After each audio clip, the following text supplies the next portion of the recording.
Hello, everyone, and welcome to the Buffy the Vampire Slayer Season 1 wrap up. That's how we're going with it. That's the introduction for the wrap up. I'm pleased to be here. We finished a whole season. I know, it's crazy. It was fast, in my opinion, but I Yeah, know the rest of them won't be, so but they will be because by the time we get to the end of them, we're going to be like, holy shit, that went by fast. I mean, it's only 22 weeks, only. so only But it's it only really, basically double as many as season 1. yeah, a lot more to go through. It's going to be fun. But either way, we're here to talk about our journey through season 1 of Buffy, our experiences that we've shared, our perspectives that we've gained. Make the disclaimer that we're high right now. Yes, we're rewarding ourselves by being on the podcast quite stoned today because there's not as much for me to have to read. I don't have to go through a script this time. So it's a nice little break, aka we can just show up as our authentic selves and give our authentic perspectives on the season that's unfolding before us. These are the days of our lives. I cannot. Dead. Yeah. Welcome to the Buffy the Vampire Slayer season 1 wrap up. I had fun and I've enjoyed it so far. I feel like we're in the groove too. We're getting it down a little bit more. It's time to fine tune and lean into the show for sure. We'll also have that tonal shift because the show changes, and as the show changes, we change. So Mhm. it's going to be interesting to see where we're at the end of season 2, and we're like as revamped, not just like where we're at with the story of our Slayer and her friends and everything else that's going down.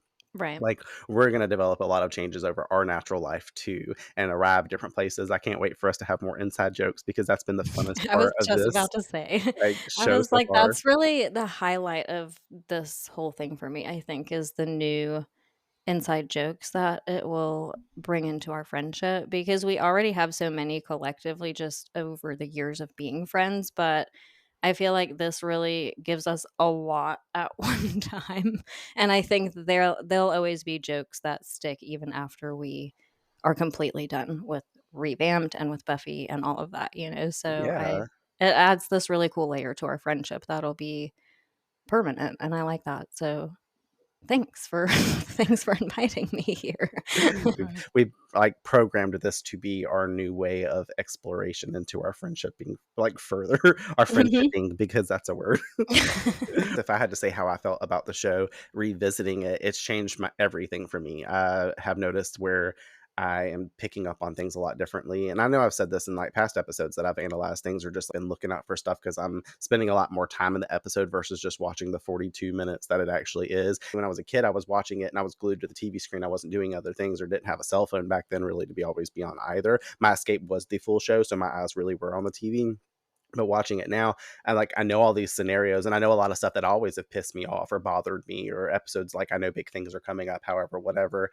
But this time watching it around to produced content has completely changed the way I've viewed the show. So that being that, season 1, obviously we've talked about being campy, it's shorter, it's very Monster of the Week centric. It's got 3 or 4 episodes that deal with its overall plot and like drive for the arc. So as we move further, I think season 2 will just be a big difference. Season 3 will be a big difference, and I'll notice so much more, because if so much has bothered me just about season 1 and it's not much of anything, then the other seasons are going to be that much more powerful Right. and initiating for me as like the writer of this podcast and the narrator. And it's Yeah. going to be fun to witness your journey going through it, because I know that's Mhm. the overall main point of this. But yeah, like I did it. Do you feel like because whenever you would, because I try to put myself in the headspace of a show that I've watched a lot, like even just revisited over a long course of time, and obviously we've talked about this on here, but that's Friends for me, and so I imagine if I did a rewatch where I had to do the same thing that you're doing and really properly dissect scene by scene each episode, how different of a journey that might be for me. So, how do you feel now that you're having to do that? Do you feel like you're receiving any of the characters differently, or do you feel like you're noticing some things, like even slight stuff where you're just like, holy shit, I really never thought about it this way? Or if it's like changing, if it's making you ponder your perception in a different way. Yes. I'm kind of almost fearful for where I'll be at the end of the series. Like, I know I won't be. I'm a Buffy stan for life, and it's not going to change it to that degree. But I'm always going to remember this journey a special way through the series. I've redone this so many times and watched the show, but to watch it now and do what we're doing, I've noticed that, like, I really don't like Xander the same way anymore. Like, I used to say, "Oh, I still want him in the show," and all this other stuff without seeming like a dick either, which is okay because it's my No, I see what you're opinion. saying, But, like, you like noticed an added layer of stuff. I think it changes too because when we were younger, there was a generational acceptance for things that isn't so much there now, and especially in regards to how, like, boys and men carry themselves and approach women and just really anything, so I think a lot of the stuff we're seeing that was kind of normalized in the late 90s, early 2000s can also hit a little differently, when you're having to dissect it decades later in the position that you're in, where you're really having to, scene by scene, pay attention to the character development, more so than anything because it's the first season of the show. So I was always curious about that. I wondered, especially in regards to Xander, so I'm happy you said that because I can see where people back then probably had maybe a little more sympathy for Xander and maybe just like we're like, "Oh, he's maybe annoying sometimes," or he does like very boy-like stuff or whatever that is typical. But now we look at it and I think that I would see the same thing you're seeing, you know what I mean? no. Unacceptable. And that's gonna happen too, especially when you're analyzing anything. It's interesting to me because the revisitation of season 1, their infancy is right here. They're babies in this season, especially knowing everything that is to come, being myself. But, like, even somebody like Cordelia in the show, I mentioned in the first few episodes, Cordelia's a bitch. Like, watching it back around this time, because it's been a while since I watched season 1 really like that, Cordelia really is cutthroat. She's so rude to Willow. I found myself actually mad with her, whereas I used to just back in the day be like, "Oh, Cordelia, I know she's better by season 3," or even just what we've seen so far to season 2. So it's interesting to analyze these characters and see, like, where they all started and stuff. Now, for some, I think it's just going to be ultimately they just get worse, or they just are just they're just have to be there. AKA, you know who he is. We just said it, but I don't know. It'll be interesting, and I can't wait to even get to, like, we're always going to have centric episodes and things like that are themed around like a specific character, so we can develop them more. Mhm. And he will have more centric episodes, and there are a few that I really really enjoy that are still to come. So I mean, I'm not going to be like fuck him, and there's other times when we get a little bit of enlightenment for him, so we might be able to feel sad for him, but I think it's just always going to come back. I don't know, I feel like I need to not go on my tangent fully until we get to his section of our character development, but maybe we'll get to it then. Regardless, like I was saying, season 1 is such a baby period for everybody, so it was interesting to return to myself and watch it back through, do it for the podcast, and I know everything that's to come, and it's going to be fucking crazy. It's like standing on the edge of the cliff and never jumping off and just always anticipating the next thing when you watch it Yeah, through with somebody. So it's going to be so interesting to get to all the things. I'm Yeah. excited. Very excited. How do you feel about season 1 of Buffy specifically? I really just appreciated it for what it's worth. I know that it seems collectively between what you've told me and having Prophecy Girls on and getting a little bit of data from our conversation that it seems like season 1 is pretty far removed from all the other seasons as far as how, like, things are set up and play out, and I think it just obviously evolves from the space, but to me, it did a really good job introducing all the characters and developing them, and it did a really good job hooking me in because I would see Buffy on TV when it was on TV, and it was just one of those shows that I never really truly got into, so I don't think I ever had any foresight on me wanting to watch it, but now, yeah, I'm fully vested because of season 1, even if it is just this little campy intro to what really happens, but yeah, I love it. It's I'm so as obsessed as you are.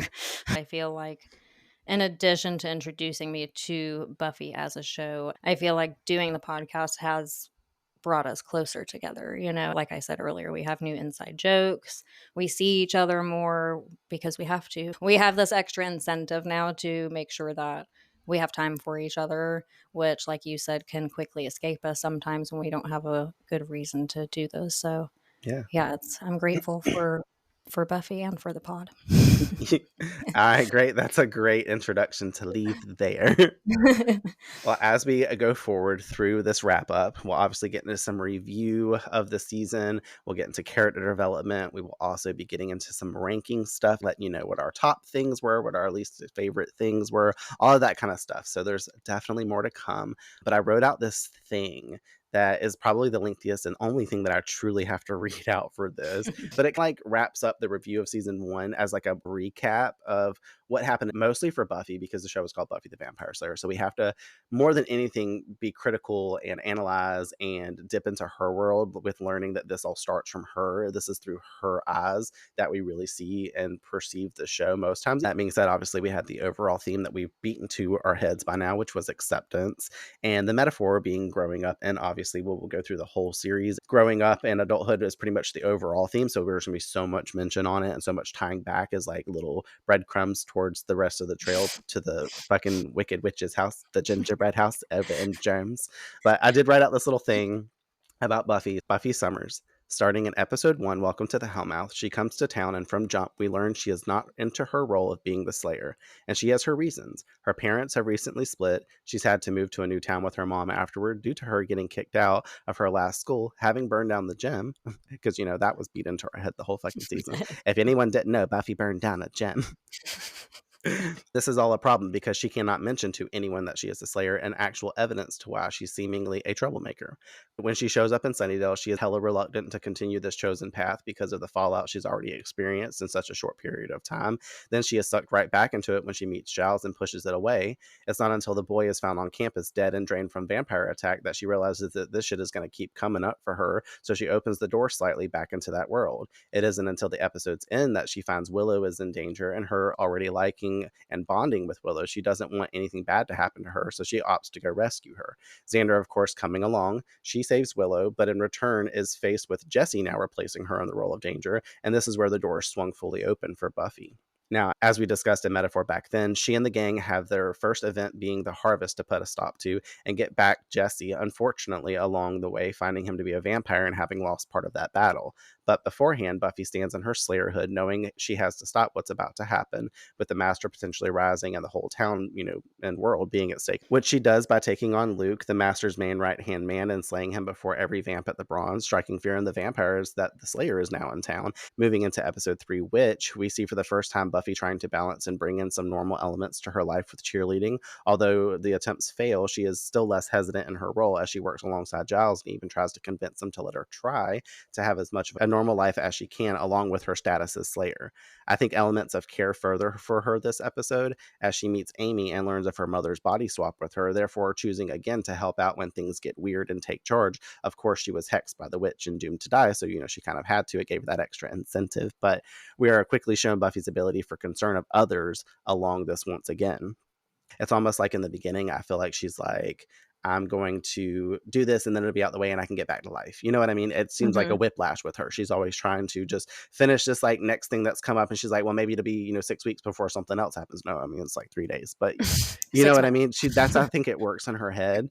And then we get into Teacher's Pet. Buffy once again has to take the lead when Xander is in harm's way as the she-mantis poses a threat to him and other schoolboys. Natalie French.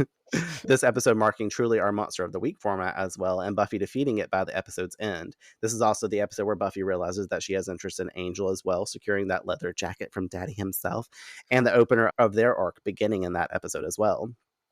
Along these opening episodes, Buffy is not as reluctant in her role. She is in fact just growing in her aspect of the Slayer and expecting trouble, now fully understanding what the Hellmouth they rest upon is providing for her life. But that isn't going to stop her from trying to seek that normalcy she desperately craves. In episode 5's Never Kill a Boy on the First Date, it's what we see as Buffy's last attempt in a desperate type of way to achieve some normalcy to her life by seeing if she can have love interests.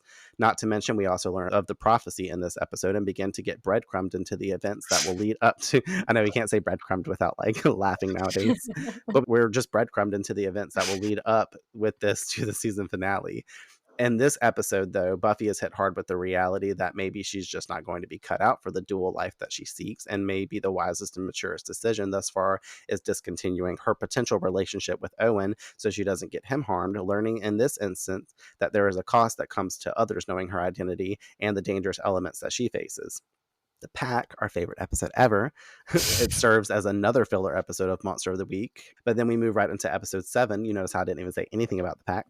We move into episode 7, Angel, where we develop the Bangel relationship deeper and Buffy's relationship with Giles. Giles and her train intensively in this episode, and we catch the first glimpses of him actually utilizing another part of his duty to do as such, teaching her to use the various weapons and modalities to practice as the Slayer, and this giving her a feeling of immersion further into her role, and the dedication to it she's starting to display and accept. As far as Angel, he is potentially her best chance at romance, because let's face it, she's not into Xander, thank God. But with the fact that Angel knows of her world poses a good option for love interest until we learn the reveal of his true nature, a vampire cursed with a soul. This leading to them stopping before going and putting a halt to what could be, at least for now at this point. Once again, though, a testament to some of Buffy's maturity and it being mirrored in Angel, both agreeing on this matter, but making it what seems to be the wiser decision. I feel like in the very first episode of Buffy, we weren't getting that type of degree of care from her or maturity level. She was very rigid in her mindset of what Mhm. she was going to be doing with her time. So Yeah. this like really brought her in this whole thing, because also she's caring for this vampire and all that type of stuff that's going on. 𝑽𝒂𝒎𝒑𝒊𝒔, Jane, and the puppet show, they give us more Monster of the Week moments, helping Buffy to further her abilities and deal with her ever-abundant weekly rising of problems that the Hellmouth just loves to create for the town. Once again, elements of protecting those beloved to her as Willow and Giles are the ones put in greater danger across these episodes. In episode 10, Nightmares, we get the first dive into Buffy's psyche, both from the trauma that she's faced with her parents' divorce and the insecurities that she has over it, and also the insecurities she faces as the Slayer. We are introduced to her dreams, her vivid nightmares of the Master taking her out, letting us know this is something that she dreads, but also something every Slayer may dread, the day that they may die. The biggest thing always nestled in and taking up a large part of both their conscious and subconscious mind. She's dreaming about this and it's trying to come out into her world to be dealt with. She gets to ironically help a boy face his fears this episode, but hers are still very much present at this time. And out of mind, out of sight, we arrive on Buffy's metaphorical shadow, aka Cordelia, the fact of her Slayerhood and regular life being brought to the forefront. Her subconscious and her conscious need to really merge and come out. Along working to protect superficial and vain Cordelia, she is exposed to some deeper thoughts and realizations about her isolation and her own reality of what she could have faced had her, regular school dances occurred, moments and memories with friends. These are on full display and happening, as this is not going to be what's happening with her life. And the message, look, listen, and learn, is in this episode a deeper message for Buffy herself, leading us directly into our season finale, the conclusion of Buffy's role as the Slayer and the acceptance in this role in its fullest potential. The whole season has led up to this, even though we didn't get as much as we could have from the overall arc of the Master and dealt with a lot of the problems in between. The battle of him and her come to its head. The prophecy is revealed, and when Buffy learns of this, wigged or not, it's put the big theme of acceptance into play. She retreats back into her reluctancy to fight and be the Slayer, with good reason. No one wants to die, especially someone who craves life and just a normal existence. This is the fear that every Slayer has, as I stated moments ago, and Buffy herself has to deal with. One Slayer dies, next one's called. Every Slayer ultimately has a death wish. They spend all their time fighting the forces of evil, and all it takes is one moment to where evil may take the upper hand and defeat them. It's happened before, or else we wouldn't have gotten the Slayer lineage, so it's just up to when, where, and how. For Buffy, this doesn't come as a random battle one night against a vampire or another malevolent force. This is written in prophecy that she will face the Master and she will die. Once again, learning of this, she pulls back into her not wanting to deal with this, and it's not until Willow speaks with her about her experience, finding the dead friends and seeing her emotional reaction, that Buffy realizes instead of being chosen, she has to choose to put a stop to this. She makes the choice to go fight, knowing that this could be her end, but hoping that she may at least take the Master out with her. This is the moment where she basically fully accepts the role of being the chosen one. Obviously, we get the final showdowns. Buffy's blood releases the Master. He discards her to drown, of natural causes versus draining her. Stupid choice on his part, we must say, as usual. But then she is brought back to life by Xander through CPR. The fear is now over. The scared nature to death and her biggest worry as the Slayer has come to pass. And now what? She's imbued with a second chance and has once again decided to accept that she's back, and this helps her to embody and tap into a new source of her power, stronger and more confident, going on to defeat the Master, preventing the Hellmouth from opening. This whole season has been about the journey for her, learning what it takes to be a Slayer, and the first biggest step to this chosen status is acceptance. Acceptance that this is what she's been called to do, to exist in a higher status of position and power, not just for her friends or family, but for the world. No matter the cause, no matter the potential of danger, and forever looming death, this is the work that she has to do. Damn. I just felt like that wrapped everything up for season 1 in a bow to tell the theme of acceptance and Buffy's journey along the whole thing. Yeah. You wrote it well, mate. Yes, thank you. I hope everyone else enjoys listening to that. They better.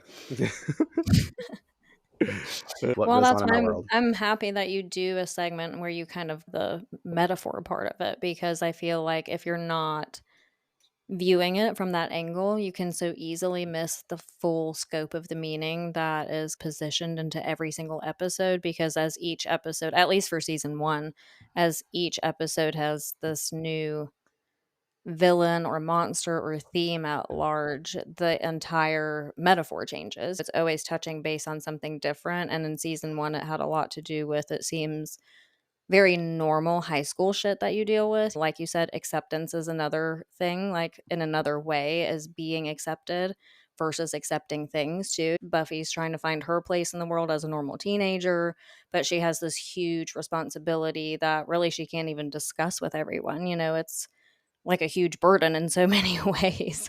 All these different metaphors that you see, that you experience, that you can relate to because you went to high school. And it's just such a simple collective experience, but it's so easy to miss. So I'm glad that you do touch base on those things, because it gives the show in every episode so much more meaning than what's obvious, I think. Mm-hmm. I like the metaphor because it really does pull in everything for us and how we're perceiving the show and ourselves whenever we watch it. Yeah. Anyways, we'll go ahead and go into our rankings section and see what we had fun the most with and what we didn't for Buffy season 1. Yes. Our first thing on our list is top 3 episodes. For me, my number 1 spot was obviously Prophecy Girl, because duh, like I've already talked about the fact of my tattoo and that being my favorite episode across the season. My second place for top 3 episodes is Angel, and then my third is Out of Mind, Out of Sight, which I Mm. didn't initially think that. I kind of changed that twice whenever I was writing it out. I'm not going to say what my other one was, but I ended up landing on that one because I think that one just has so much development for Buffy, and it kind of leads right into Prophecy Girl. So I wanted to put that in my top 3, especially for this watch. I was waiting to see if like ours would be the exact same. Shockingly, they're not. Obviously, Yay. our number 1 is, but I feel like how can that not be a universal like voting system when it comes to Buffy?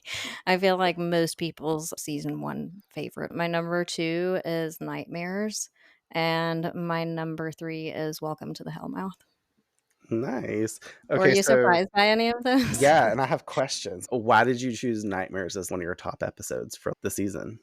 My favorite thing about it, honestly, was the metaphor aspect and the fact that it addressed so much of that, but visually, because like I just said, the metaphor is easy to miss, but I feel like in Nightmares, it's pretty clear based on the nightmares that people are having, and just all the things you get introduced to based on each member of the group in that episode introduces you into the scale of how they perceive life and what they're most concerned about or what their most irrational fear is. And I think some of those were obvious, but some of them wasn't. I think we touched base on how Buffy's fear seemed a little less intense almost than like everyone else's, but then it just kept looping back to this place where it opened and expanded to a bigger picture. So I really enjoyed just traveling through that episode and getting to know each person in a different way based on something that they weren't even saying or doing. It was just all a metaphor basically. Yeah, for that one too, it's actually the first episode the whole season where we really get like a whole bunch of different elements going on in one too, because it's like the veil is lifted from reality. It's distorted after Billy does what he does Yeah. and makes all that happen. Obviously, the Hellmouth is really to blame for all of that. But regardless, there's a lot going on. So I could see where that would come in for your second. Mine being Angel was just like the nostalgia of like Darla being there. It's a big episode for Angel and like the character arc and stuff. So I think that's why overall I always have to choose it. It's also just the second top tier episode after Prophecy Girl. If you had to just watch 3 episodes, those 2 episodes, Prophecy Girl and Angel, are going to be on every Buffy fan's list. You have to watch them. If not, you lose You critical miss. information. Yeah. So I had to choose it kind of for that reason, but I really love the storyline. You know, I'm like the biggest stand for some Angel at the end before Darla turns to dust. Like, We love it is what it Darla. is. I had to put it in my number 2 space because of the fact that there's so much more to come that, like, you know, just through storytelling that is really cool in the way that you can do things. Okay, and then for episode 3, you said that yours was Welcome to the Hellmouth. Why Welcome to the Hellmouth? I'm a sucker for a good intro, and I think, like I said, when we were talking about our journey in the beginning of how things were going when we started the podcast, I could sense the campiness and all the things that you forewarned me about, but there was an element where I appreciated traveling back to that era of the 90s because I am a 90s kid, so that within itself was like a nice added layer of nostalgia. But at the same time, I got to know the characters. I think that is something that people don't pay a lot of attention to. You don't know a lot about them by the end of that episode, but you know enough to kind of, in the stereotypical way, place them, Mm-hmm. like Cordy being the popular girl, Xander being this like dude, Willow being this more geeky girl. Like everyone had their place, and I just really enjoyed all of the intros to the characters. I You get really to did, meet because they were all everybody. different. No one person is the same either, and that's something that's so obvious right away. So you're curious to know, how are all these people gonna intermingle and enmesh and get Mm-hmm. along and support each other and all this other stuff. So it was just a really good episode for me to get introduced to everything. Nice. We have our least favorite episodes. I only had one on my list for like least favorite because it's hard for me, being the Buffy watcher that I am, to choose a least favorite episode of anything. I If someone were like, what episodes could you live without? I'm like, Really none of them, because I want to watch every one of them. But to choose one for this season, which is funny because it's in your top 3, I chose Nightmares.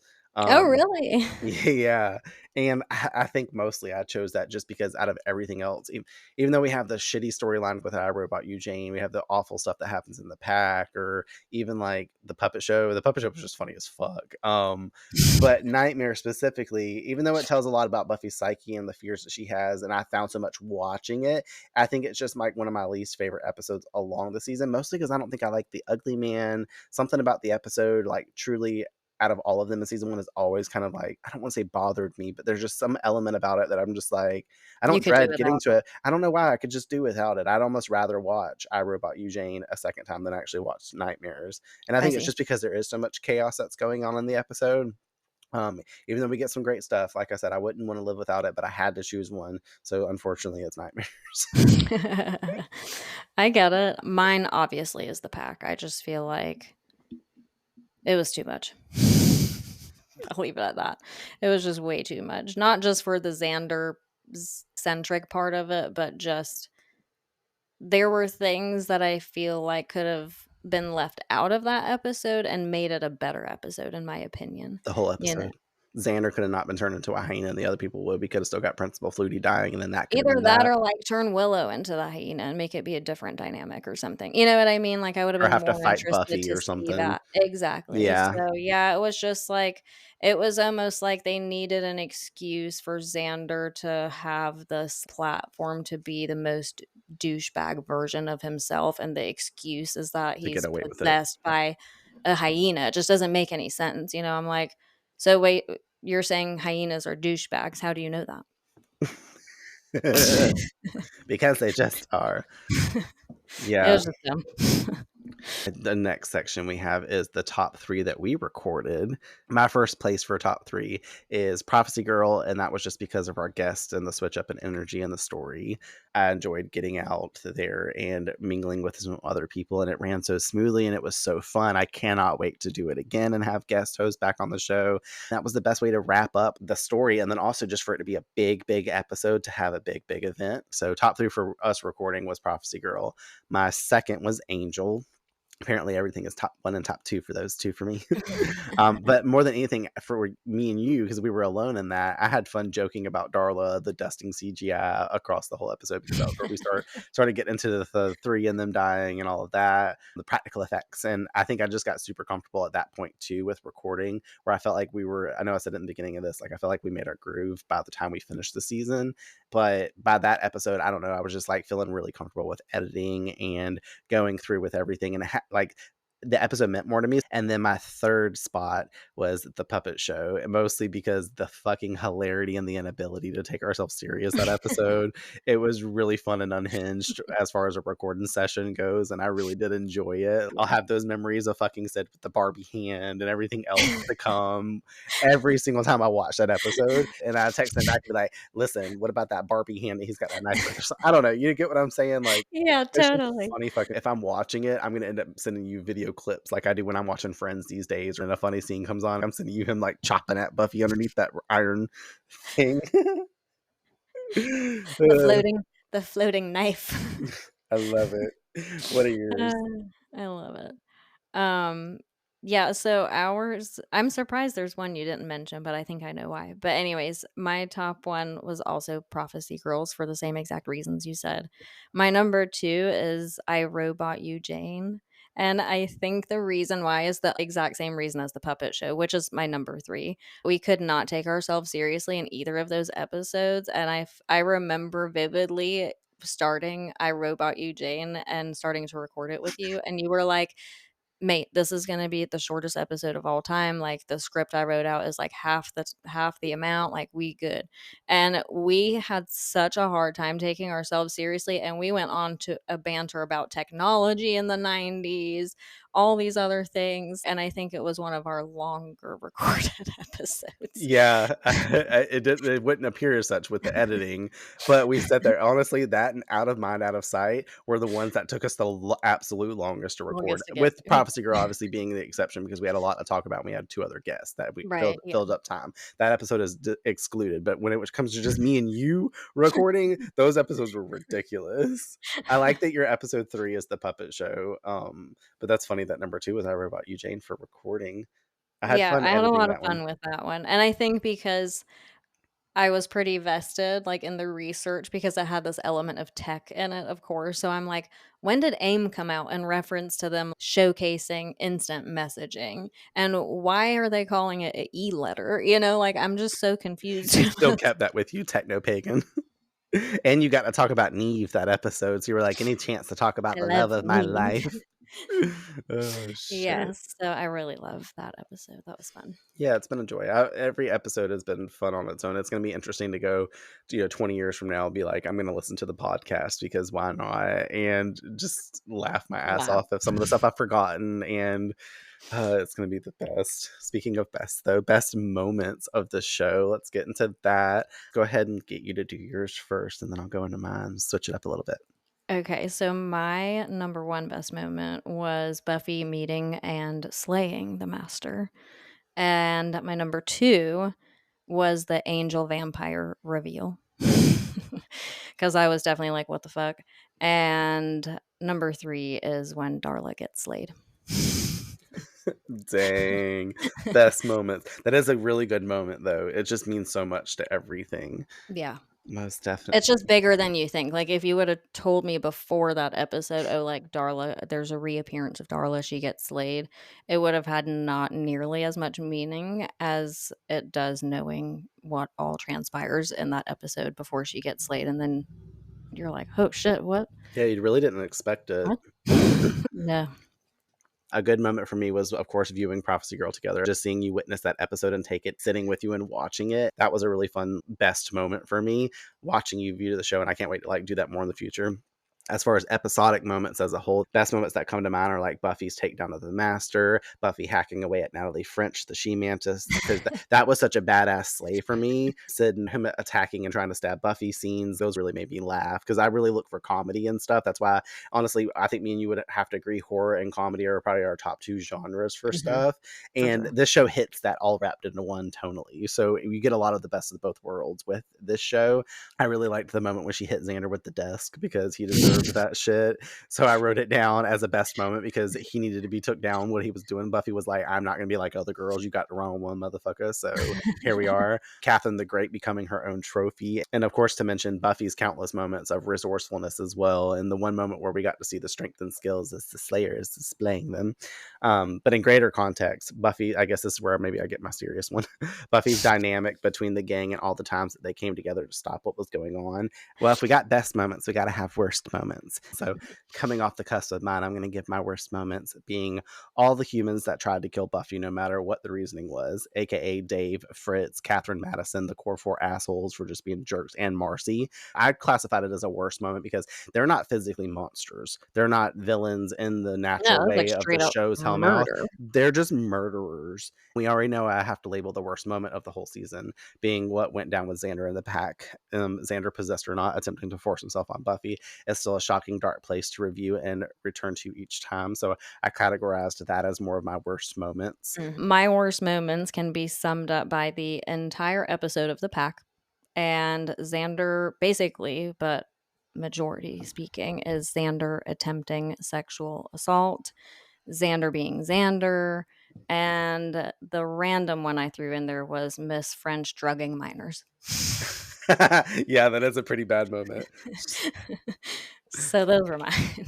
Oh, I like it. I like it. No, that makes sense. I mean, it's interesting because when you say what's like the worst moments, be like, what are the things you would just be like, whoa, that should not be happening, or I would not want that happening to me. Yeah, exactly. And I had to throw one in there that wasn't about Xander, so it didn't sound like Xander slander. Well, as far as the show goes, if we have best and we have worst, then I guess we have to also have a little bit of sad. So, saddest moments. Go with yours first. So I did 3, and my number 1 saddest moment was Buffy overhearing the prophecy and having to confront her mortality.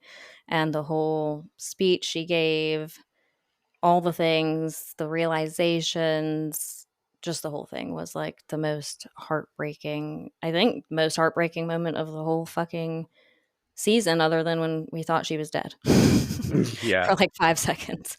My number 2 is Willow's grief after finding the bodies in the AV room, because you could see that it just like really starts setting in how serious this is, how this goes beyond some sort of metaphysical realm or something. You know, this is very real people are dying, real people are impacted. It's no longer just some random girl in the locker room that she's never seen at school before. Like, these are her friends she sees every day, she talks to every day. So you could see that was like the most kind of heavy weighted experience for her, and the realization of all the things that it means now to be friends with Buffy, to have her there, and all of that. And my last one is Giles's guilt over Buffy's journey and fate. It's just, he's wearing it on his face all the time, and you just feel so bad for him.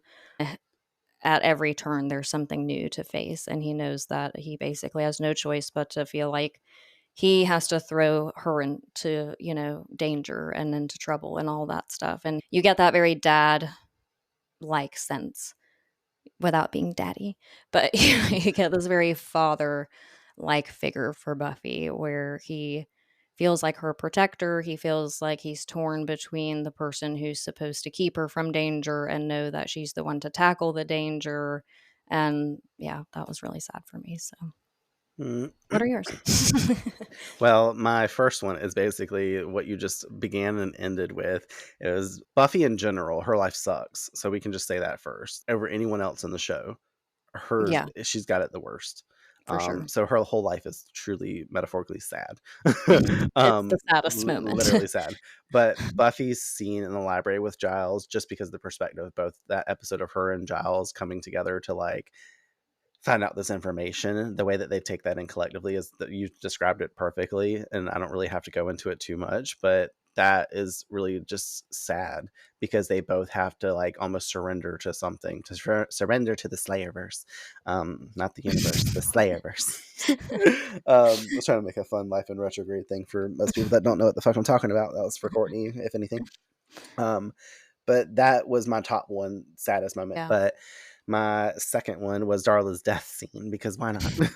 Even though she's a villain, it was a big moment for Angel, and I just still can't imagine taking someone out of this world that you shared a huge part of your life with, evil or not. The history, the sentiment, the memories, all of that being a huge thing. They spent a couple hundred years ish. I mean, I would say 150 for sure, because 80 years or so, Angel was off doing his own thing and not around her. But that was a long time. And then also, she was 400 years old. And finally, to be physically taken out of the world, your body's just not here in essence anymore. For Angel to have to be the one to pull the trigger to do that, that was just the saddest moment for me, because Darla had Yeah. to go. Even though we didn't want to see her as a villain on the show, we should want the villains to go. But more for Angel and what he had to deal with to make that decision to do it is just Yeah. intense for me. So I guess more on Angel's side of things for Darla's death scene was like a sad moment for me.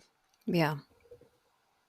All right, great. Moving along, we can get into something a little bit more lighthearted versus sads, the Sunday sads. Favorite villains or monsters of season 1?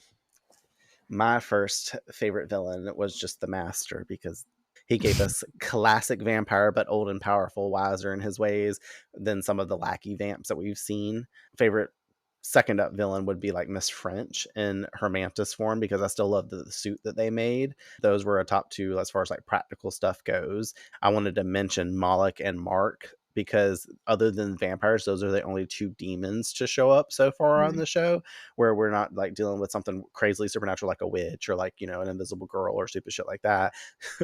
Just throw them right. They're just awful.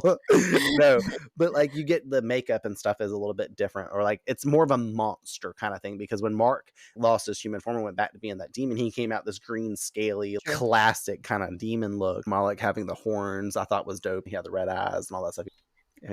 Praise Moloch. I Right. like the monsters that they had. Sultry. Who are your favorite villains or monsters for the season? So my first is the Master for the same reasons. I mean, just you gotta have a classic vampire in there. The Master delivered with all of his blood repellency. And my second is also Miss French for obvious reasons, but obviously I really doubled down on some Miss French throughout season 1, so I think that's clear. And number 3 was Sid. Why? Just because he's one of few that came through and was funny. Like the dynamic between basically him and everyone. Anytime he got to open his mouth, something funny was being said. And I felt like he was one of few who did that. He had that added layer of not making it fully lighthearted, but you got almost kind of distracted, because even though it is a puppet and you're already having a hard time taking it seriously, there were some seriously intense moments in there, but it was almost like this lighthearted banter that was like, just placed through the episode at random with some of the wild shit that Mhm. only he was saying. So I was like, I kind of love Sid because he was creepy and he was cringe, but he was also just really fucking funny. Yes, and you spend most of the episode kind of thinking that he's a villain or this week's monster, only to find Yes. out that he's not. But as far as like, costuming and special effects and stuff goes, you can like sit there and paint someone's face all day, but for you to get an animatronic and probably hook it up the way they do Chucky with that cord in his back and make him Right. actually physically run across the set and stuff, make his legs move and all of that, it's just a whole Oh, other pitter element patter. and presentation. Pitter patters. It really wouldn't be revamped without some Buffy fashion watch. So I put in a category in here for best Buffy fit. I would choose every fit if I could, because I sit there shouting out every single episode her short dresses and knee-high boots that we promoted all throughout the first season. But I'm gonna narrow it down to the red dress that she wore in Xander's dream sequence and Teacher's Pet, because she looked hot there. They dolled her all up extra special for this dream sequence. I just really remember that specific dress and the lipstick and the hair, all the things.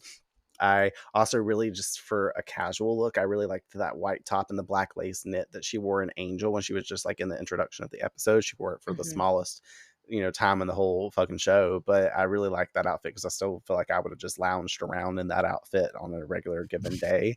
And obviously, the best fit overall for me has to be her white dress leather jacket that she was going to wear to the dance and that she ended up fighting the master in, because what kind of bitch be that iconic that she's going to fight a damn vampire in a dress with some heels on and all In the a white things? dress at that, A or white like whatever, dress. yeah. Yeah, I think dirty as hell by the time she goes. Her mom says, Buffy, what did you do at this dance when she got home that night? Like, She Joyce was basically willingly said, "I don't care if I get blood all over this."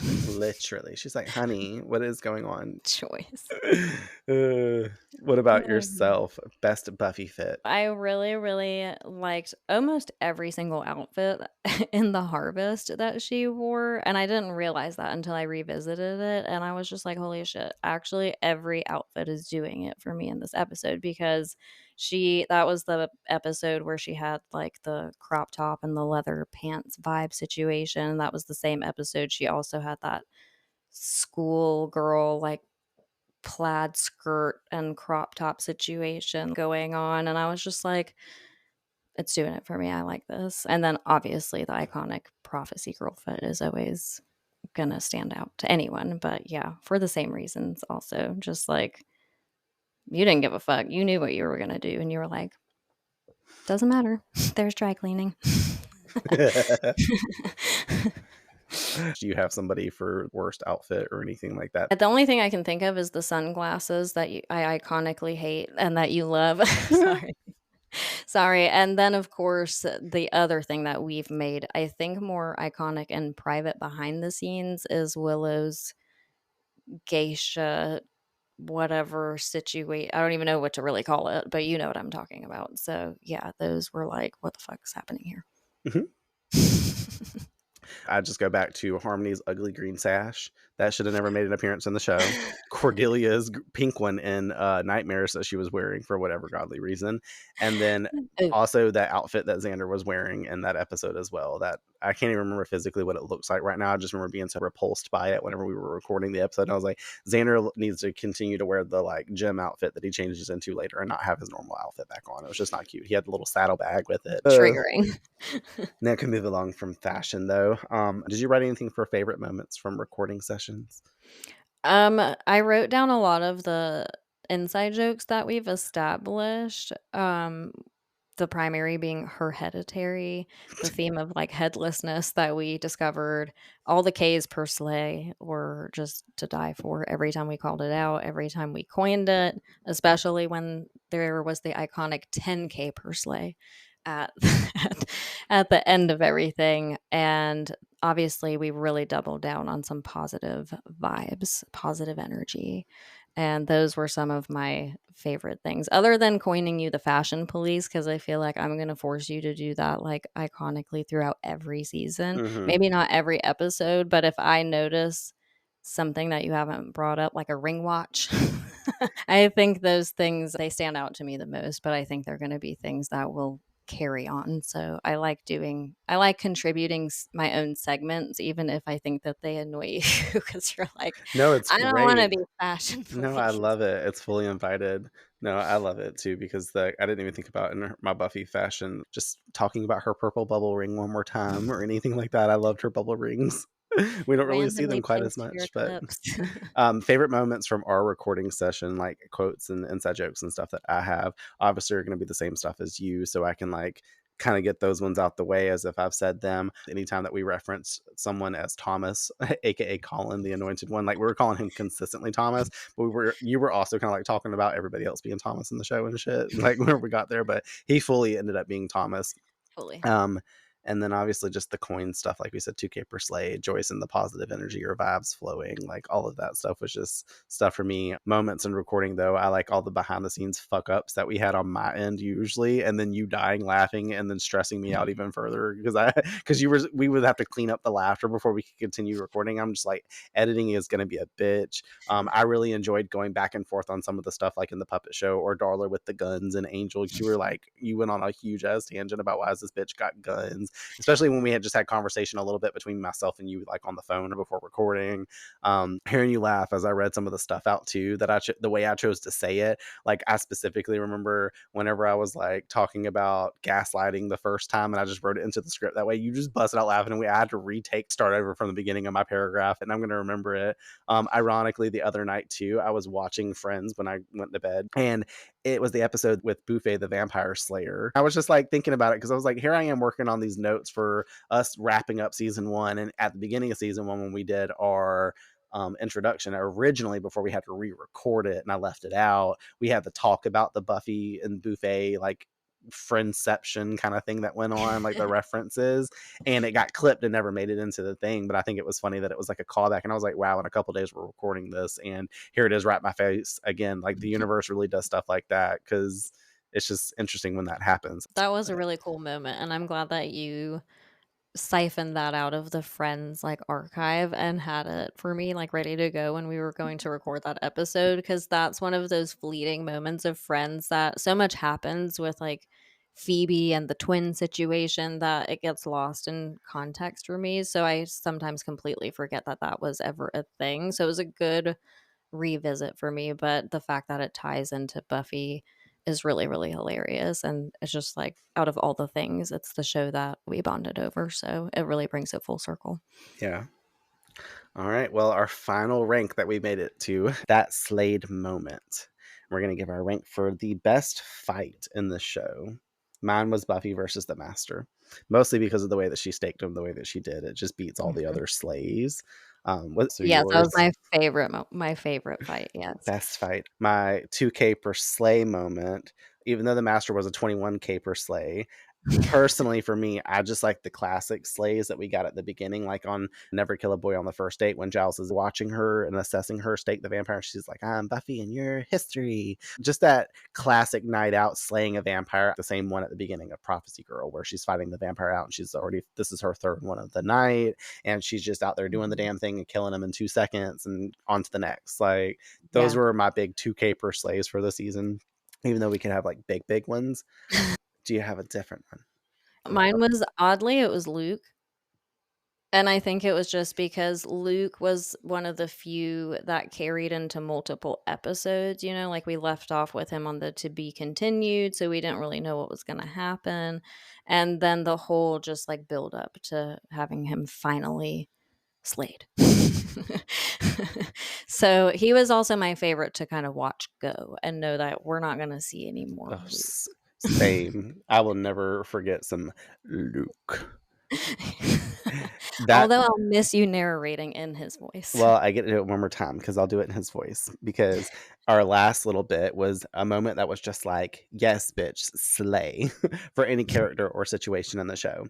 And mine was the slay of Luke in the harvest. This was our first taste of Buffy being resourceful and also using her wits and a trick of sorts to distract the bad guy. Her coming up behind him and bantering to him about sunrise being in about 9 hours more on. That was the best.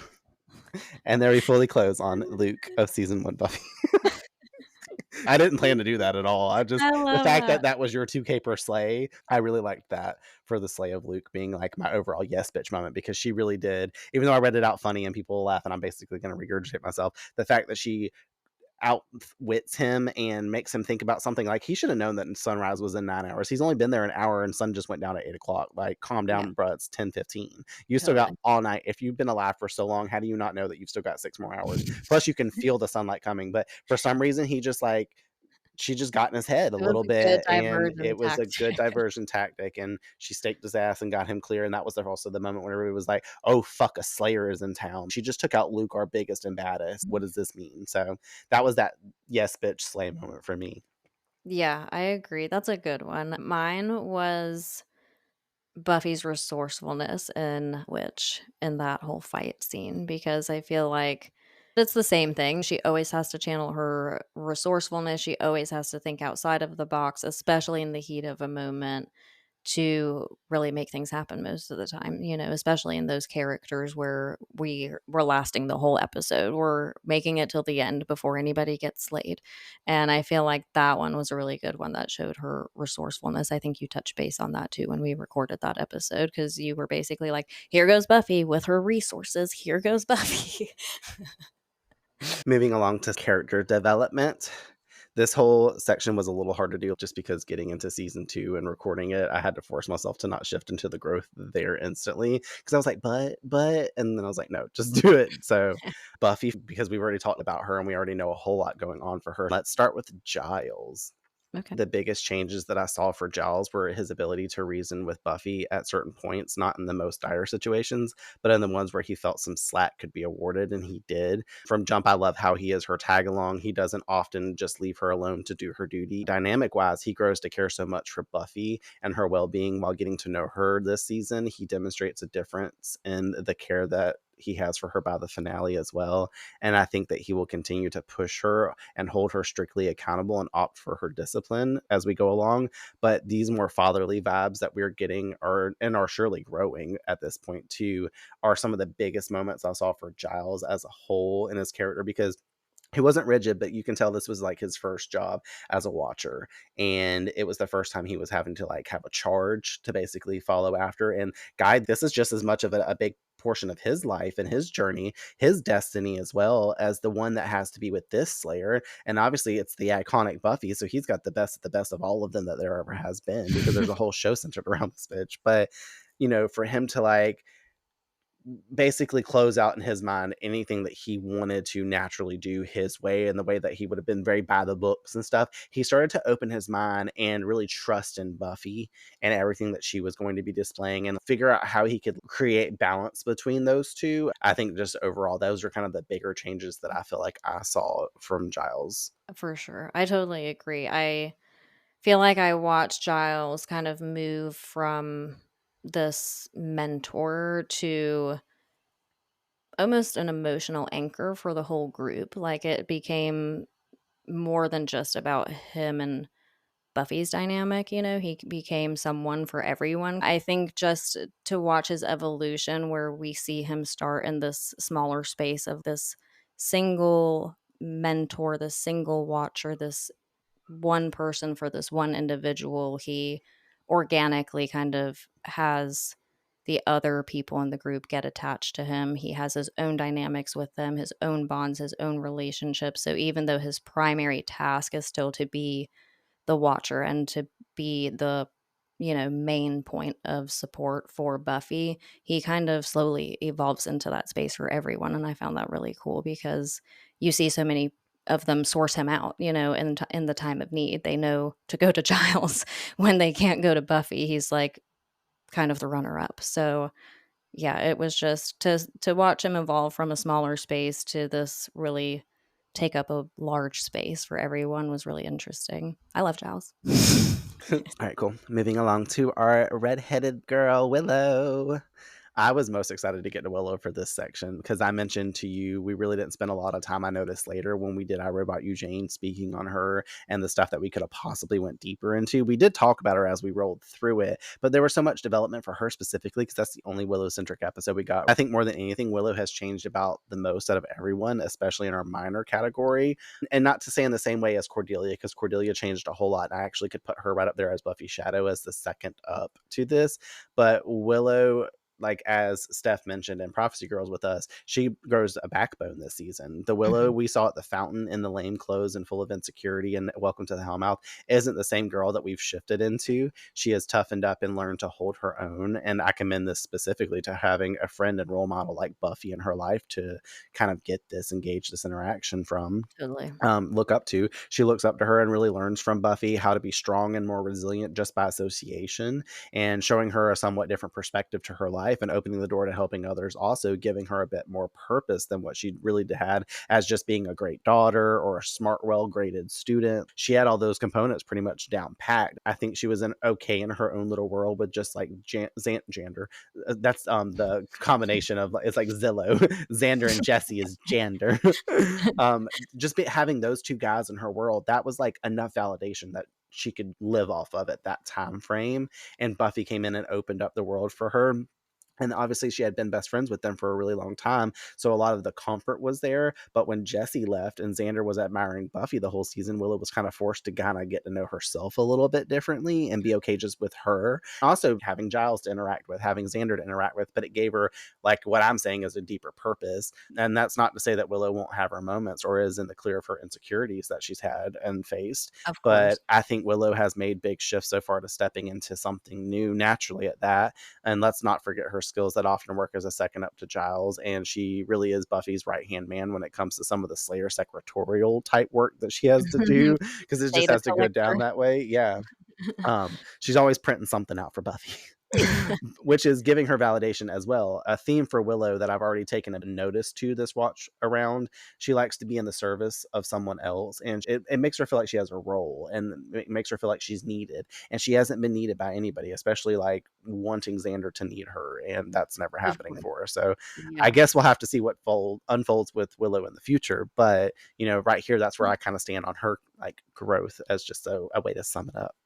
Yeah, totally. And I kind of reflected on the same stuff. I think that she grew from a really shy, more in her shell kind of person to evolving to a space where she totally has more backbone. She's totally more willing to stand up for herself and say what she's feeling versus shying away from that. And she's kind of, in a way, to me, entering this like she's gonna care less about hurting your feelings if it means that she has to suppress her own type of thing. She's finally seeing her own worth and that she's worthy to defend herself in situations or to stand up for herself or to just really let someone know how she's feeling, that she's not going to tolerate something, especially when it comes to Xander, which is like very commendable in a way because, she spent so long kind of pining over him and not getting any reciprocation unless he's leading her on or just like being a dick, basically. And to see her evolve into a space where she's kind of like, I don't think so. And I'm not going to tolerate this. And I don't really care if I get it reciprocated right now. You're just toying with me. Like she's starting to become so aware and so mature and evolved and more confident. So Willow's definitely one. I can see why you were excited to get to her because she had the most obvious growth, I think, from the place where they kind of introduced her at. So that was really fun to watch. Yeah, the fact that she learned how to say no to someone like Xander by the end too. We've already discussed it, so I didn't put it in my initial thing, but just with you saying stuff like that, with her backbone growth, she is saying no to things that she just knows isn't going to be for her, and actually Yeah. not like clouding her judgment fully anymore the same way. She's actually assessing things now versus just being like, okay, well, it just is what it is. I'll just be geeky old Willow. Like now she's being like, okay, well, I'm just going to go do me anyways. You know what I mean? Yeah. Okay, I want to get this over with as fast as possible. The next one, obviously, being in our main Scoobies, is Xander. Honestly, I don't even want to talk about him, so I'm just going to go right in. But this time around, I'm finding him to be such a joke. Some moments he really does liven up the tense energy, sure, but sometimes I really do just see him as someone who is always making inappropriate jokes and has some of the most controversial stances. He annoys me with his energy over Buffy and how he's always trying to direct any other male's attention off of her or hers for That's them. true. The way he treats Willow, which we've spoken on extensively and 2 seconds ago, is just something that bothers me now watching it again. That's not to say, as I always defend him now more of slight, I can see where he does good in the show for being an extra body and how he's always ready to get out there. Again, mirroring the stance that the others have made. This is giving him some purpose. So he is happy to be a part of the team. He has, a bigger group and dynamic and like reason for kind of being. He really does help Buffy along the whole journey of the show. Like he really doesn't ever That's true. just slack off. Yeah. He's always there. He's always ready to fight, even if that means him dying possibly that night. Like he's always wanting to do whatever Buffy needs him to do.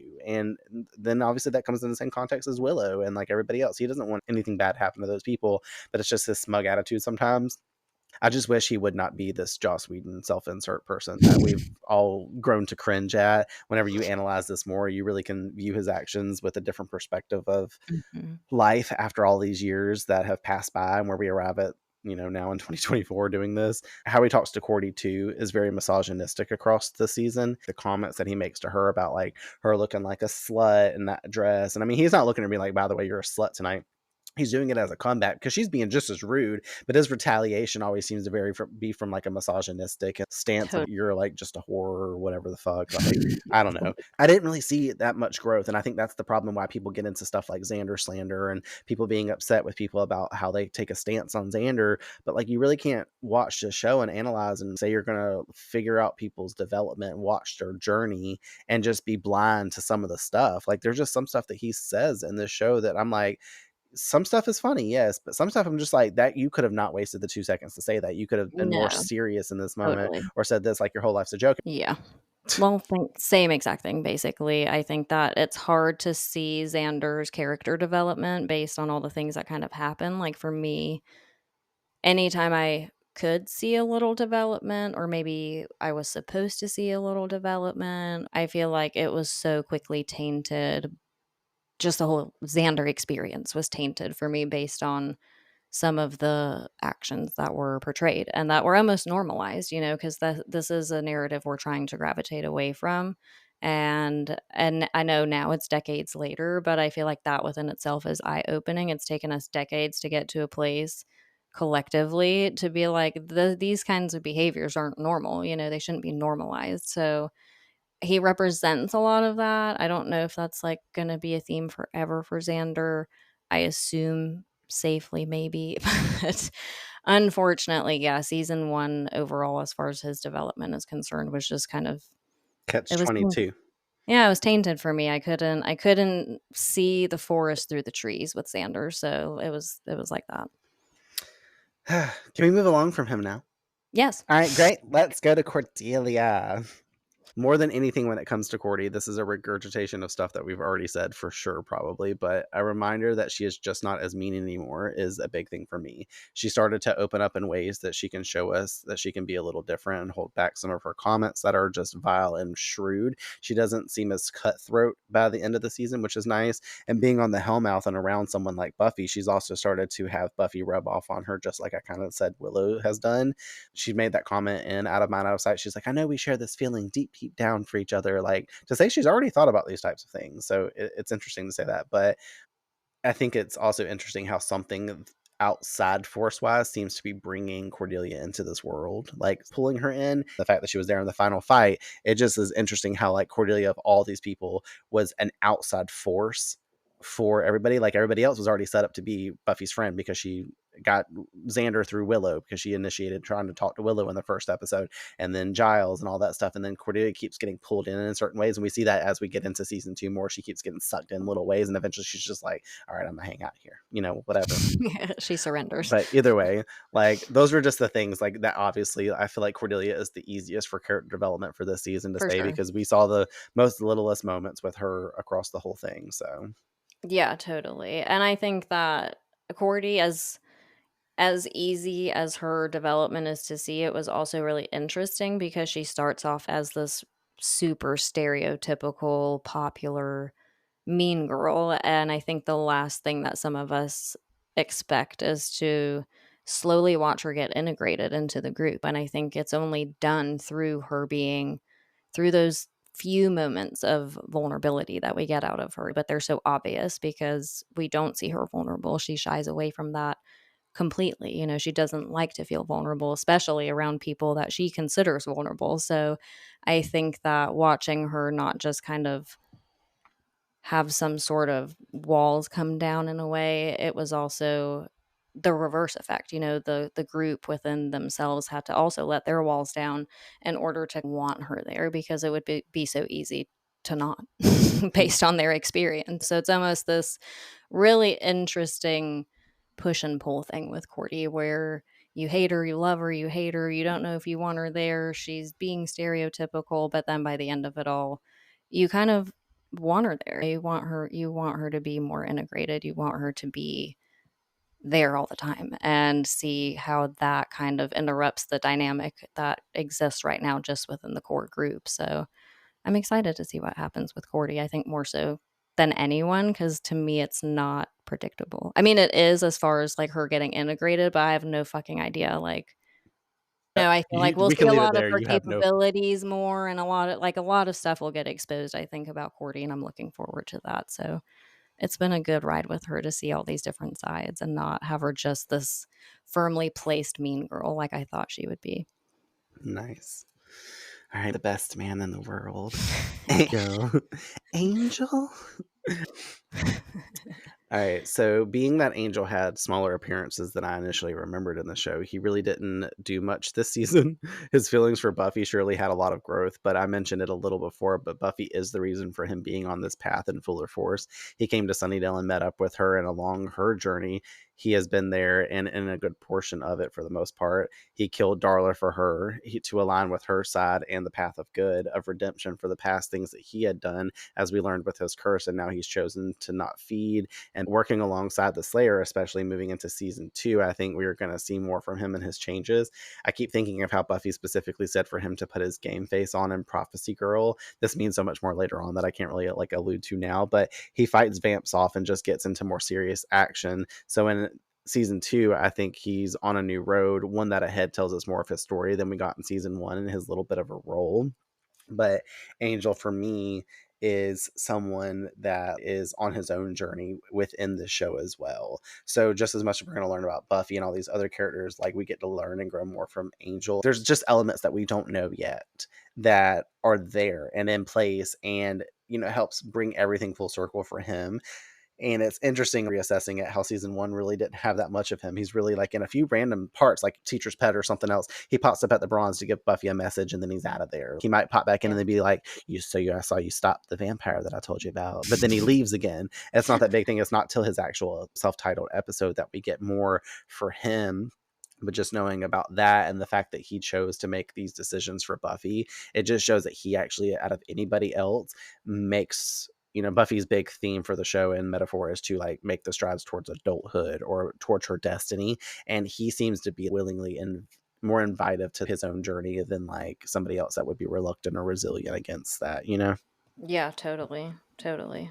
For me, Angel first, I felt like was just placed there as your general love interest for the lead character.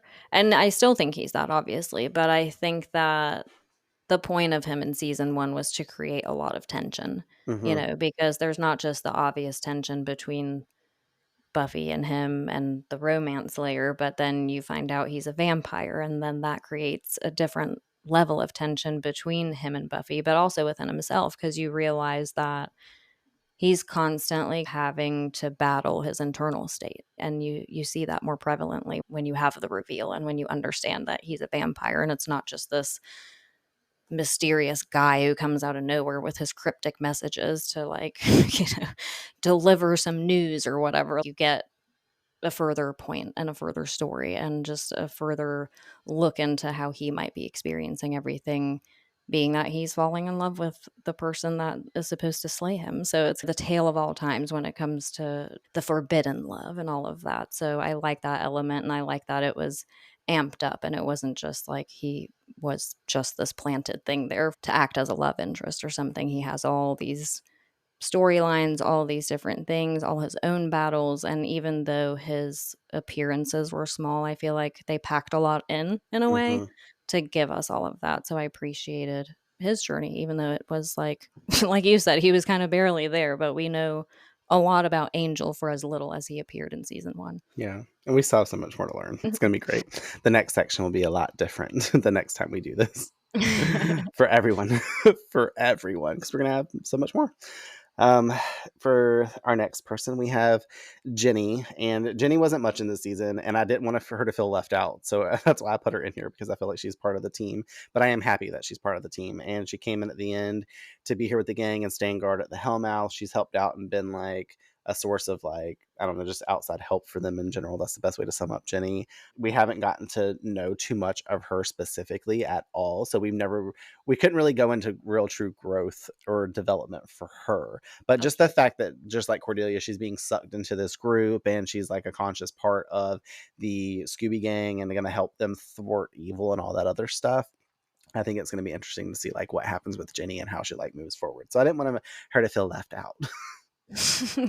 No, and I like that you included her because I feel like we're starting to see her appear more, so I feel like that's a good hint on maybe we'll see more of her. Mm-hmm. And I like the dynamic that's placed with her because she kind of evolves from this random computer science teacher to a space of a love interest for Giles. And you see Giles behave in ways that you haven't yet, because he has yet to experience a love interest on the show. So I feel like she's a good contribution, not just to have another character that's kind of set apart from everybody, but she has this indirect involvement because she knows so much about things that are supernatural, and she obviously is vibing with Giles, Mhm. and Giles is vibing in return, and it makes a good, she creates almost a good lighthearted energy for the time that she spends on screen with us, because even in the moments where like lots of shit's going on and she's helping Giles, or she's trying to, or she's in the thick of it, she still creates this sense of lightheartedness. You know, you see her and Giles, and I don't know, I hope they get married. Damn. Oh. All right, great. Well, I put Joyce. We have her in here. I wish we could have seen more of her versus her quick roles as mom in Buffy's room or dropping her off at school. We didn't get really a lot, but the biggest interactions we really got, now that I think about it, were like in Witch, because that was more of a like her and her mom themed episode, because of obviously we Mhm. were mirroring Amy and her mom in that episode. So we got a lot more of Joyce in that one. Got her a good bit of her in Angel as well, because she was like basically the hot seat of danger person that week. And then She was about to be obviously Darla's dinner. in Prophecy Girl, we got her too. I think she has really good intentions as a parent, and thankfully, even though she's always condemning Buffy, she notices her patterns and usually tries to keep those positive vibes flowing. And if anything, I think she does try to do best in parenting alone, especially with the fact that Hank doesn't really like pop up often. He comes and gets what Buffy says every other weekend. Every now and again, she gets to see him, and so she really is actively out here trying to like figure things out for herself, especially having a daughter that hasn't had the best route in her life so far. Like, was completely fine, and then all of a sudden just bad stuff started happening. She started getting into trouble, and obviously we know that's all surrounded and centered around everything that's going on with being the chosen one, but she can't tell her mom that, so that's a whole thing in itself. But Joyce, if anything, for development for season 1, is always right there trying to ask Buffy, hey, do you want to like talk about this? I notice you're being quiet this week. What's going on? You seem like you got a lot on your mind. Or, moments like Buffy's getting in trouble at school and Buffy's like, gotta leave to go save the world, but Joyce is coming in her room being like, no, I got a call from your school, like, what is going on with you? Like, what is happening? And she can't just outwardly tell her, so that just kind of sucks on that end. But more than anything, Joyce isn't just like naive to everything and just like let things go. She usually tries to be an actual stand-in parent for the both of energies, that one being missing and all, I don't Yeah, know. totally. I definitely agree. I feel like we saw Joyce grow from this almost delusional, obviously, and semi unaware space where it's kind of like she's dismissing everything as a typical teenage problem without knowing anything, as to the depth and the weight and the burden that Buffy feels, which, like you mentioned, she can't know because Buffy can't talk to her about it. But you do see her grow into a more active parenting space over the little bit that we see of her. She's always unconditionally there. She's checking in. She's supportive. She's really portraying that she's doing the best she can as a single mom, especially one of a daughter who has had a difficult time, obviously, and has probably been the reason that they've had to move and Yeah. and all these other things. So yeah, love Joyce and love that she's probably out there smoking a J somewhere. That's exactly what she's doing. Okay, so before we close out on character development, I feel I've had my whole moment to talk on Buffy's journey, especially in my intro to this about her through the season. I've given my perspective. But since this is your first watch through, what would you have to say, giving your perspective and opinion on Buffy's character development and growth so far this season? So I feel like we see Buffy evolve from this really reluctant and hesitant hero to an empowered leader, initially going through a mixture of finding her place in a new area and school to wanting to escape her duty as the Slayer, while understandably just wanting to be a normal teenage girl. Over time, I feel like we see that she learns to embrace her role in battling vampires and demons, but for me it was a perfect combination of dealing with the various self-doubt that she faces, to constantly rising to the occasion, reminding all of us why she's the chosen one to begin with. And by the time that she has her confrontation with the Master, I feel like Buffy's fully solidified her identity as a fierce protector, and she more confidently embraces her strength and what's expected of her as the Slayer, all the while still facing all the normal high school issues of an average 16-year-old.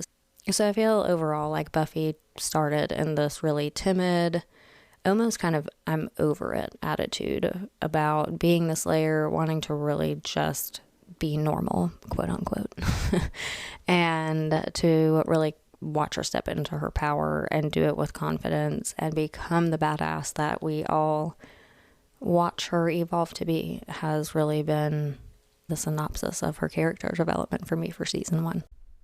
No doubt. She is the epitome of character development for the show. I mean, obviously, we're going to get to see a lot more happen whenever it comes to our future seasons and who she evolves to, because, I mean, if we think this job gets any easier, it definitely does not. So, yeah. Well, now that we've gotten through character development, we obviously see some relationships and dynamics on the show, those being like Buffy and Angel, Buffy and Xander, Willow and Xander, Buffy Willow, Buffy Willow and Xander, Buffy and Principal Snyder, Joyce and her positive energy. Like, they're all dynamics that we get in the show. And for me, for Buffy and Angel, I just wrote that they were a tainted love. They had a catch-22 relationship. It's a want you but I can't have you kind of ordeal with them. I think it's really nice that those two got placed together, because they're going to have a not so easy time, which is going to give some good writing. It's going to get some good moments. It's not going to be easy for them at all. It already hasn't been. So it's going to be interesting to see where they, like, as far as Buffy and Xander goes, I just wrote blech, because I don't really have much to say anymore on that. I like their dynamic as friends. It really should just stick with that, but it's really hard for Xander in the first season to do as such. And I mean, he still comes through for her at the end, even though she disses him at the beginning in Prophecy Girl, and like he says he doesn't handle rejection well. He still comes through for her in the end, which is really great, and it's a testament to their friendship. And as we go through the series, I think we get a little bit better of a version of Xander and Buffy as just friends, because she's not going to want to be with him. You know what I mean? We don't end Right. season 7 with them That getting does not married, change. like, at all. So just for season 1, it's just bleh to me.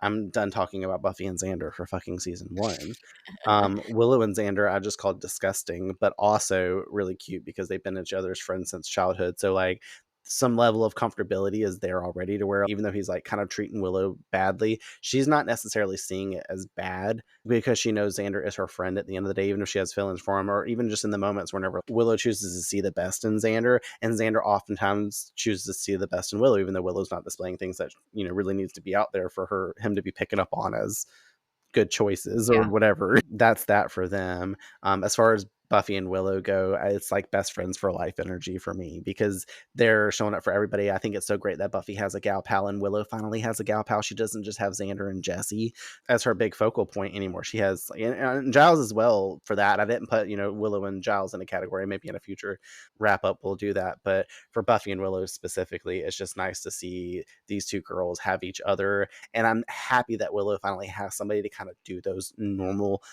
girl things with, even though her time with Buffy is spent slaying vampires and like looking up stuff and doing all this stuff. It's just nice that she has someone else. That's why I called this like dynamic for them best friends for life, because they're just giving off great friendly energy.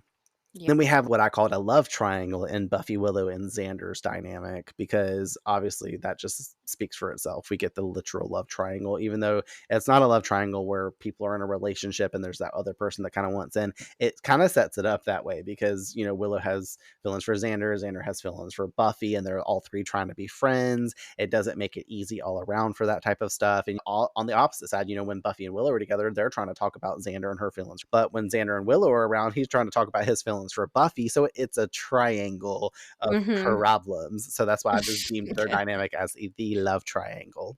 Yeah. Getting into Buffy and Principal Snyder, I thought it was interesting to put a dynamic there for them just because he seems to have it out for her.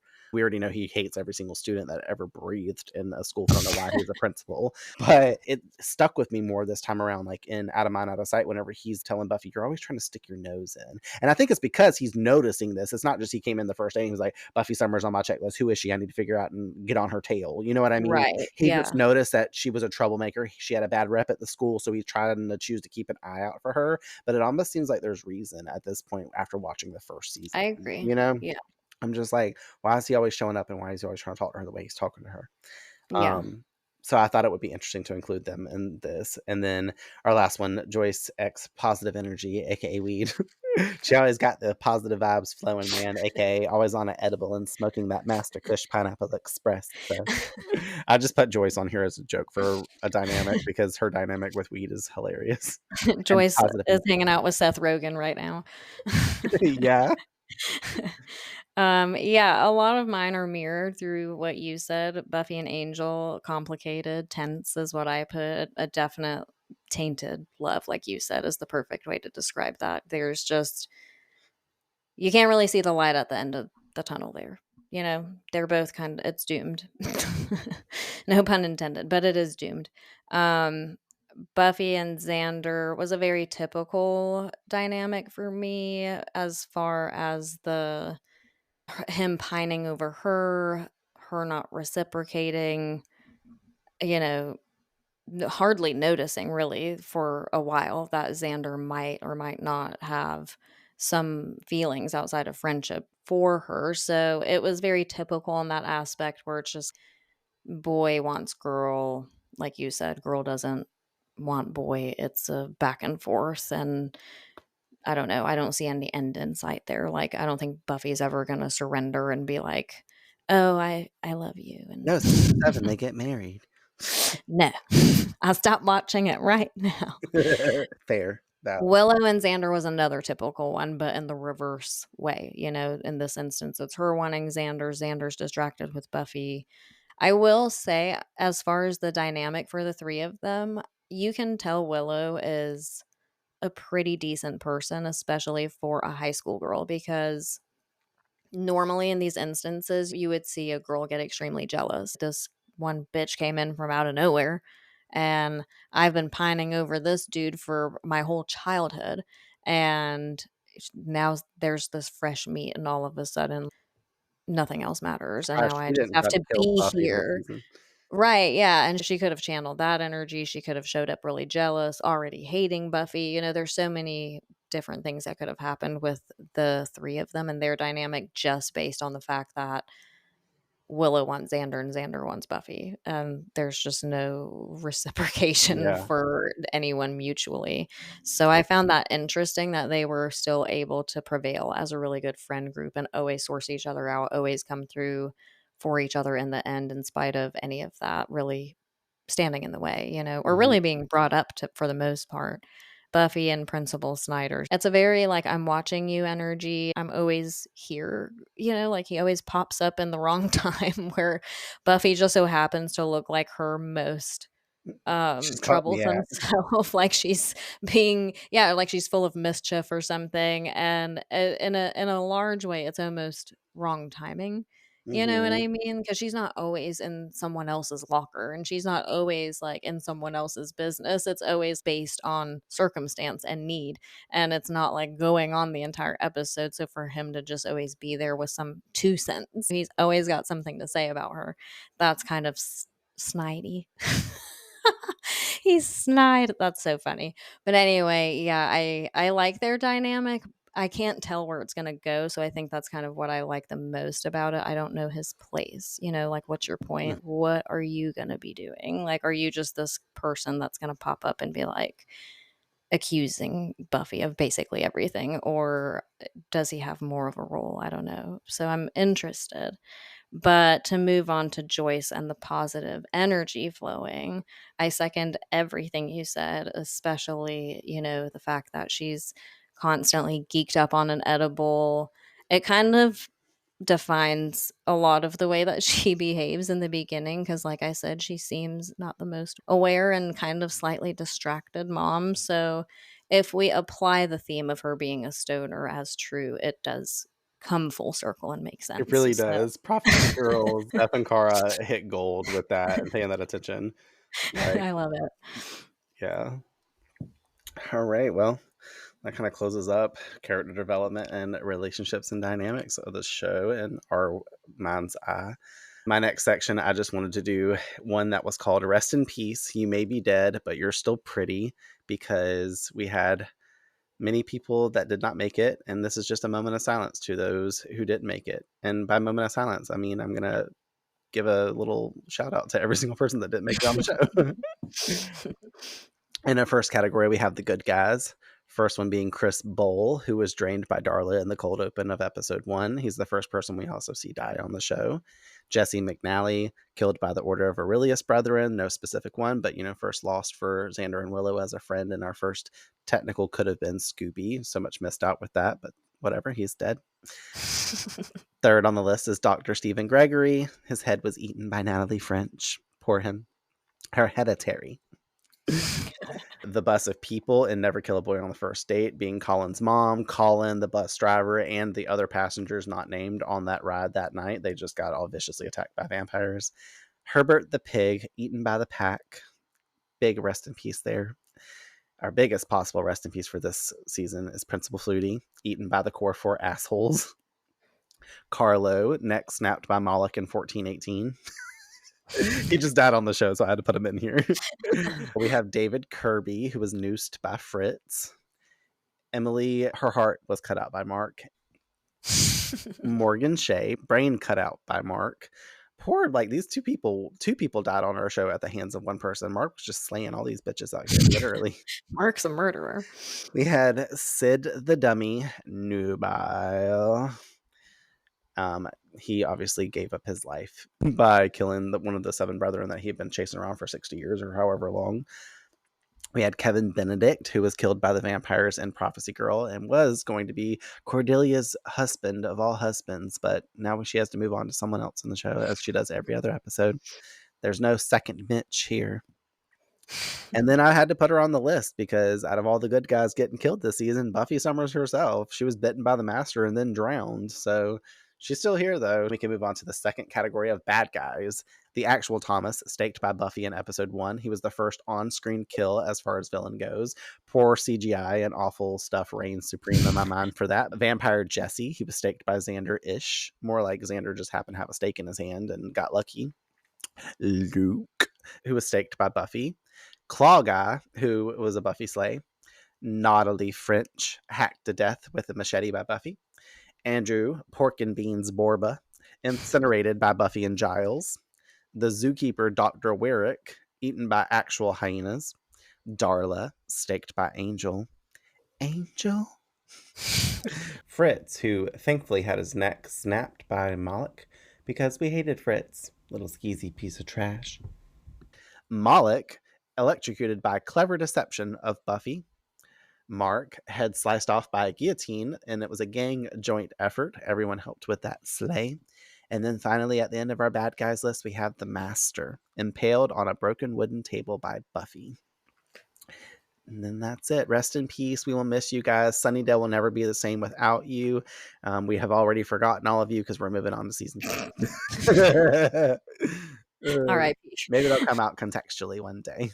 All right, season 1, final slays. Final slays. All right, I just wrote down 2 quotes for the season, and really simple. My biggest one has to be what I wrote in my yearbook and what I talked about in our intro episode. Seize the moment because tomorrow you might be dead by Buffy in episode 1. That just always has been my favorite quote from season 1 overall, and something I've often chosen to live by. And my second one, ironically enough, comes from Principal Snyder. Dead. There are no dead students here this week. That just hit me in some shape or form this season. And I was just like, that is funny because there's always somebody, like, I remember you saying it in one of the episodes. You're like, somebody's always dead. Why do they come to school anymore? It's so normalized. My favorite quotes were actually more on the funny side, except for my first top favorite quote, which I didn't dare even write all down, but it is the literal entire speech that Buffy gave in Prophecy Girl. That was just like rip my heart out and stomp out it, and then I'll cry about it later. Like it was one of those things because holy shit. I remember you were looking at me and you were like, bitch, if you're not crying, you have no heart. Giles, I'm 16 years old. I don't want to die. Oh no, it's so bad. I can't. And then the rest of mine, the quote from I, Robot You, Jane, where he's like, if you're not jacked in, you're not alive. And we're like, what the fuck? This guy. And then Willow being Willow on the puppet show episode where she's like, it could be anyone. It could be me. It's not, though. Honorable mention for most of the fucking humor and little side quirky things coming from Willow in the show. Willow's always got something where she's like, just saying something so weird. And you're like, why, Willow? Why? And it's so funny, but whatever. All right. Shining Slayer for the whole season. You go first. Well, obviously, it's Buffy, but of course, how can it not be? I did do a runner up though. I think Giles is like a perfect runner up because, like I said, he's the anchor of the group, or he evolves into that space, and he's the dad of the group. He's showing up in spite of his own guilt that he's carrying with having to watch Buffy and mentor her and all of that. So I think that his level of loyalty has to be even more intense in order to be supportive and show up, because not only is he physically training her, mentally preparing her, but he also kind of has his own journey with those things. And I think that guilt, like I keep saying, is like the perfect way to sum it up. I think he feels guilty, even though it's not in any way, shape, or form his fault. He just knows that inevitably he has to send her to her fate. And when they discover what that is, it makes it even harder. So highly salute Giles as runner up. And I love it. I have the exact same people from our first and second spot of Shining Slayer. It's Buffy and Giles. And I don't have to really go into it anymore because you just perfectly narrated exactly why. Love that. It's like me and you were just seeing eye to eye. We're like this. All right, so this next one, we normally would call this our weekly wigs, but this time it's going to be the wiggiest of wigs. What gave you the wiggiest of the Wiggins for season 1's Wiggins?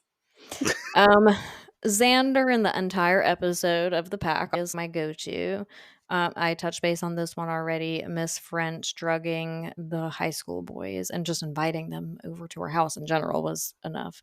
And the master's Kool-Aid mouth. He been drinking all Willow's juicy juices, all her Kool-Aid bursts. It's the fruit punch flavor for him. Well, Yeah. you'd expect me to choose Xander for all the moments in the show that were low vibrational, so don't think that he's not on my mind, because he is. But I wanted to take a break from ripping on him because we can do that in season 2. But for me, sitting with this and reviewing my weekly Wiggins from season 1, I'm going to have to go with overall Andrew Borba and his creepy preaching and his pork and beans, because I still don't understand or know what the fuck that shit meant. So the wiggiest of wigs is just going to be a funny one for me. It's Andrew Borba. Pork and beans, pork and beans. All right. Some write-ins and shout-outs. Obviously, it being a podcast that just came out, we didn't have too much interactive stuff going on. And as we go into the future, we probably will. But I did want to give a shout-out to Elon Bond, who was 𝒂𝒑𝒂𝒂𝒂𝒂𝒂, our favorite fan this season. 𝒂𝒂𝒂𝒂𝒂𝒂 means perhaps in Spanish, just in case anybody thinks I'm calling people a kiss ass. 𝒂𝒂𝒂𝒂𝒂𝒂, perhaps. They messaged me often to admire the show and praise specific episodes and give us some feedback, fully loving our energy as friends and what we are doing here for the podcast. So there's that. So thank you, Elon, for being an awesome listener and being so excited to go through this journey with us. I've also met a lot of people on Instagram for following us and just having people replying to a story and just to say, haha, I love this episode. Or I had one of the other podcast, I think it's called the Sunnydale Diaries. One of the people off of that show messaged me whenever we posted about Out of Mind, Out of Sight, and they were like, this is the first episode of Buffy I ever saw. And we got into a little bit of conversation about it. That was kind of cool. It's just like interesting to see how many people are going to be out there and still continue to come to us that we can discuss Buffy content with, especially me being the runner of the Instagram and having some of these conversations where they can be a little more spoiler because you aren't Right, reading of that stuff. course. I wanted to give a shout out to our sister podcasts out there, such as Prophecy Girls, who joined us to record this season and make our finale special and memorable. Becoming Buffy and Investigating Angel podcasts. Sarah and Leia have been a great inspiration and connection to speak on podcasting, the Buffyverse content on episodes that they do, and just all the good vibes that they send us. Shout out to our friend Grayson too, and Julie Benz for that awesome cameo at the kickoff of Revamped that we got gifted. That was pretty cool. And I'm excited to have more conversations, like I said, with future followers and listeners and see how this journey changes and how the interactions grow deeper and the types of comments and perspectives from them as we continue also, just as much as the negative feedback we'll probably get. Everybody's going to be like, I love Xander. And I'm like, sorry, you love someone else. Then listen to a different Not just podcast. on the show, like, but about us and how we shift together as well.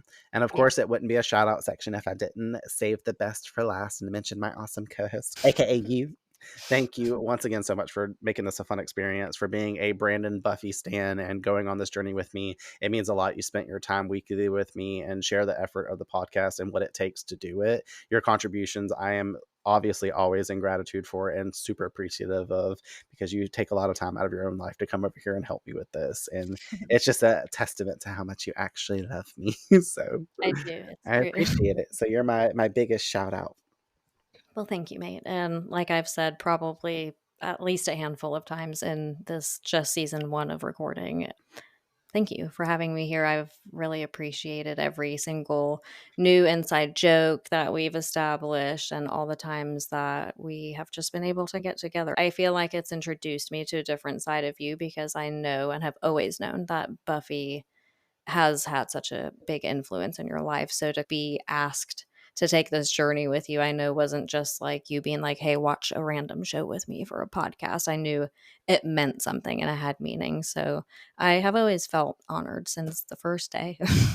Yes. And I'm grateful for what's to come. And I feel excited about just having another layer of our friendship be exposed through Buffy and getting to know you in a different way through Buffy. It's been really fun and interesting for me because I feel like you know someone after over a decade of friendship, but then these little sides of you come out when we're doing this podcast that I have never seen before.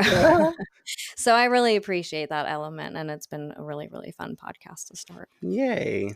I also want to put an honorable mention for Meredith for watching the show. If you still let Meredith know that I mentioned her in the podcast, because she watches the episodes with you and is right there basically with us as a silent member of the podcast. So Yeah. we're bringing And she her holds on. Let her know, especially though, if she sees an episode that she really likes, even if you're like, Brandon, Meredith's joining us this time, I'm like, all right, great. So we do need to get Meredith on as a guest because I do want That'll to be get some fun. people on. So Yeah.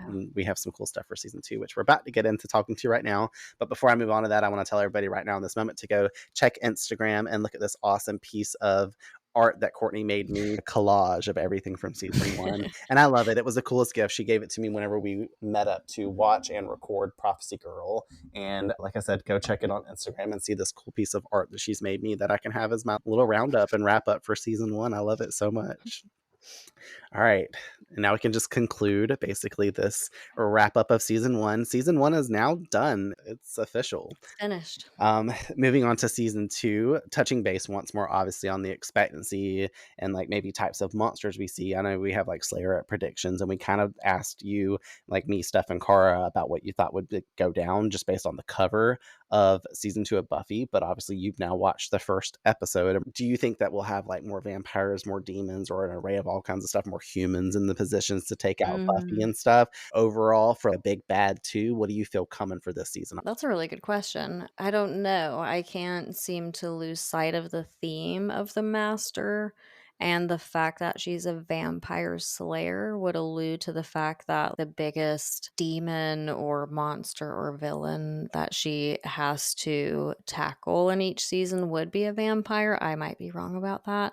I do obviously feel like there will be a good mixture of different things, like there maybe was in season one, maybe not the same type of stuff, but I don't think it's just going to be like a vampire every single episode. And it might be, I don't know. But yeah, I think for me, looking at it now, it seems like her biggest conquest will always be a vampire of Mhm. some sort. I So, gotcha. It's really yeah. hard to ask somebody this, especially with Monster of the Week episodes and so much that can be told. But it's still fun to ponder right now. Now, each season does have a theme too, and obviously this one we've nailed it in as acceptance. Do you think of like a possible theme that might be going down for season two that you think Buffy might be Hmm. turning into, with the fact that the metaphor is adulthood and everything else that could come up? I was gonna say it's gotta be something that mirrors the final chapter of your youth or something, like, because if she's 16 in season 1, then she's moving on to that really tender between, like, late teenage to stepping into your own, like, responsibility, adulthood type stuff. So, yeah, I think something that mirrors that, like a rounding off of your youth and that really, like, testament to that and stepping into that, like, adult space. You Maybe know, heartbreak. yeah, I'm really excited. Season 2 is fucking awesome. You guys, if you have not watched Buffy season 2, go start watching it. It's my favorite season out of all of them, truly. And I'll change that again by the time we get to another season. But honestly, I couldn't live without season 2 more than any of them. So I'm excited to Yeah. get to it. And I'm excited that we're finally done here. Yeah, me too. I'm going to send out one final thanks to everyone for being original revamped stands and those who will find us along the way and hear this message at a future time. Welcome, and I hope you enjoy what's to come. I hope you've enjoyed the ride so far, and I just know it's going to be great. We will catch you guys in season 2. Cheers to season 1 of Buffy the Vampire Slayer, season 1 of Revamped. And as they say, that's a wrap. That's a wrap.